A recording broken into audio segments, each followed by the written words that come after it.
Do you struggle at the net? You feel uncomfortable when you get up there? You probably avoid it. Well, in this video, I'm gonna show you how to stop doing that, because the thing that's probably holding you back is not having a complete game. Maybe you have a good forehand or backhand, but you realize when you come in the net, you don't feel comfortable, and your opponents pick up on that, and they make you hit passing shots or more volleys, where then you pop it up and they put it away, and you feel dejected, you stay back. But that's not the answer, because if you want to get to the next level, you have to have a complete game, or at least not have a lot of holes. So let's make sure the net's not one of them. So the very first concept that I want you to understand that everything is going to be based around is that all a volley is a push. And you're like, a push? What do you mean? Well, let's think about something for a second. And I want you to keep this concept in your mind, a push. What do you need to do to push? So the analogy I love to use with players is, if you're pushing on a wall, how would you push on a wall? Well, would you have your arms in here like this? No, you'd have your arms out here like this.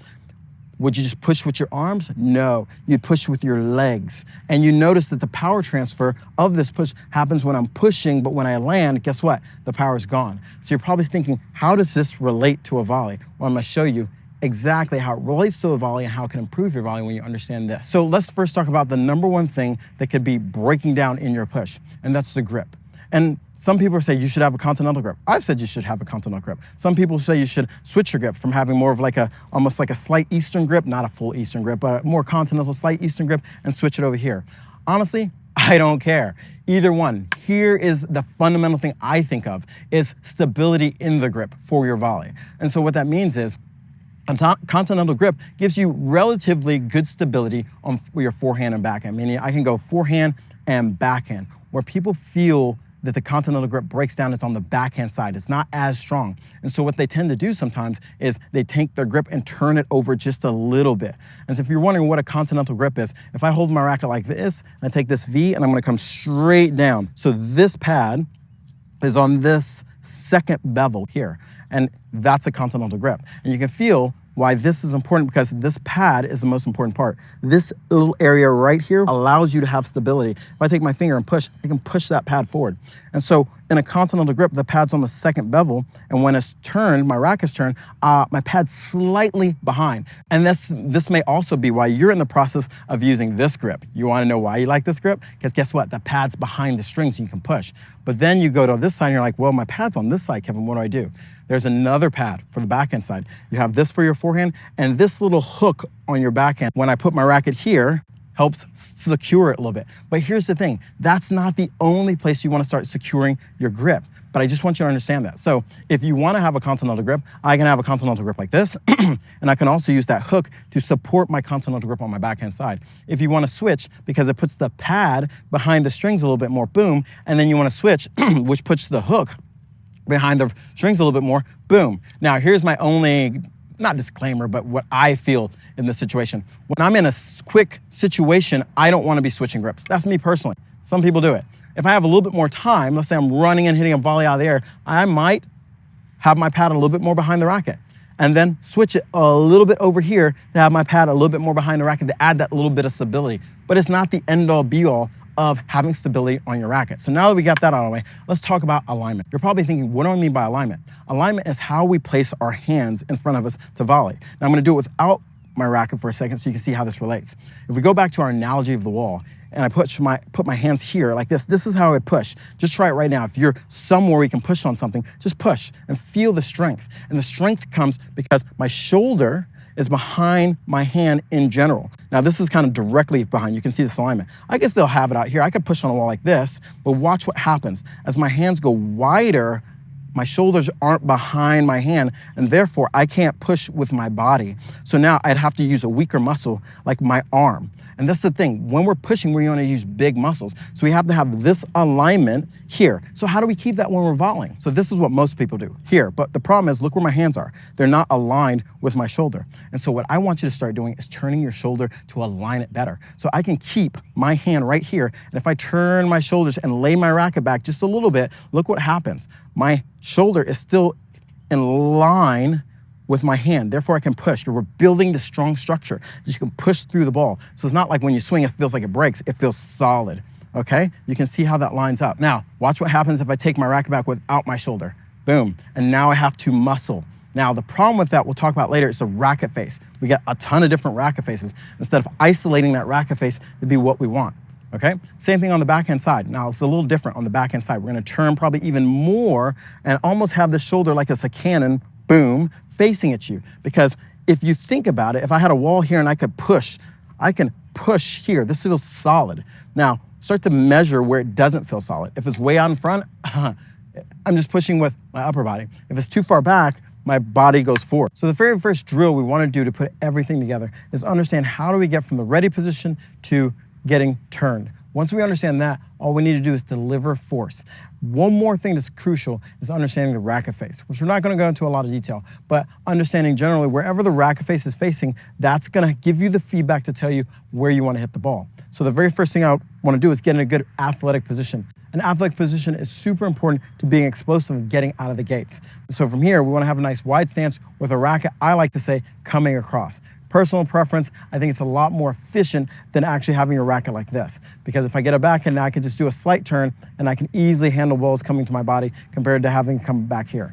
So from here, what I want to do is when the ball comes to my forehand side, I'm going to turn my shoulder. A great drill for this is just keeping your palm or your wrist together. And all I'm going to do is turn my shoulder slightly. Now you're probably saying that's not enough, Kevin. So when I get the secondary turn is I'm going to lay my wrist back, and then by moving just a turn, a step, you can see how my racket face is facing straight forward. And this is important. So what you want to do is practice and go split and out. And from here, I'm doing almost like a pivot step off my outside leg because I'm hitting a forehand. So split and pivot out.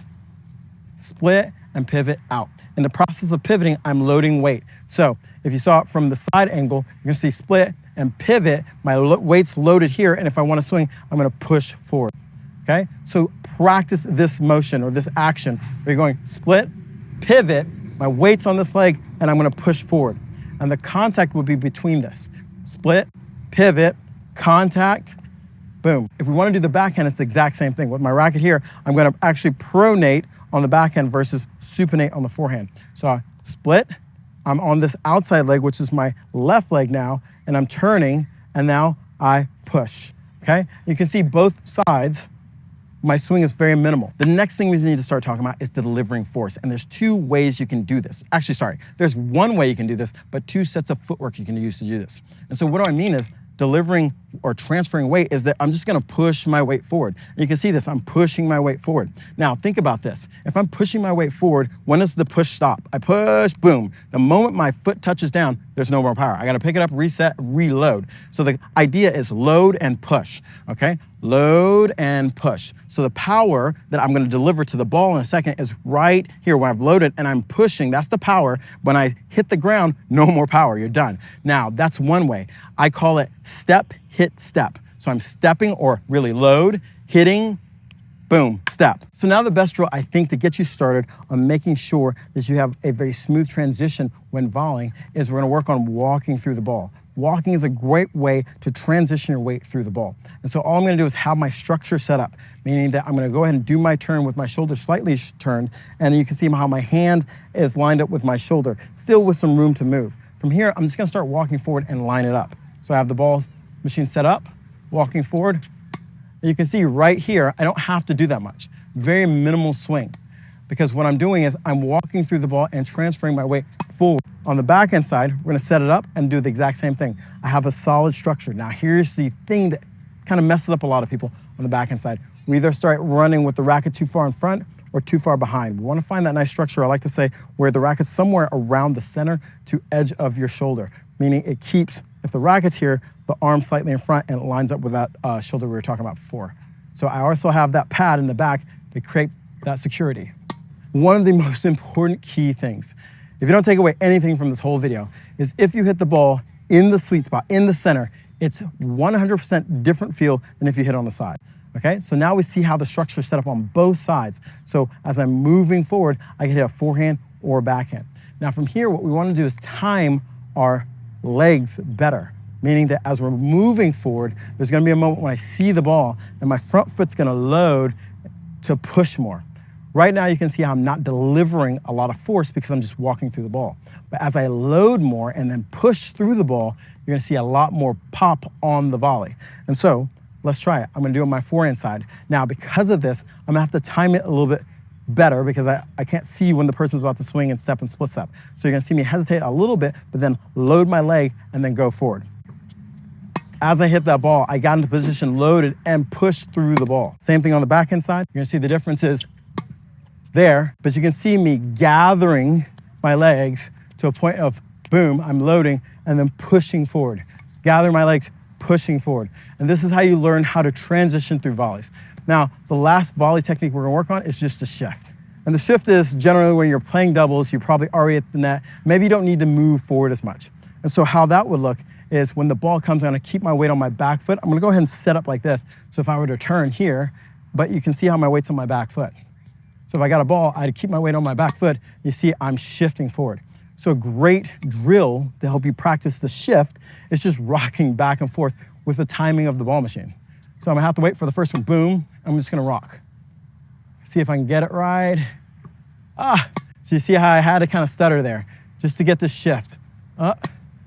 You can see how I'm hitting a good volley just on shifting my weight. Same thing on the backhand side. I can do the exact same thing. Shift, okay? Looks like I'm dancing out here, but I'm shifting my weight. If you want me to make a video on the 3 different types of volleys, this is one-ish, I would say, meaning that how to hit a side spin volley, which is really important when the ball is low, how to hit a flat attacking volley, and how to hit a knifing volley that stays low. These are all volleys that the pros use in different situations to give you more variety. If you want to know more about those 3 types of volleys, leave a comment below and I'll make a video about that.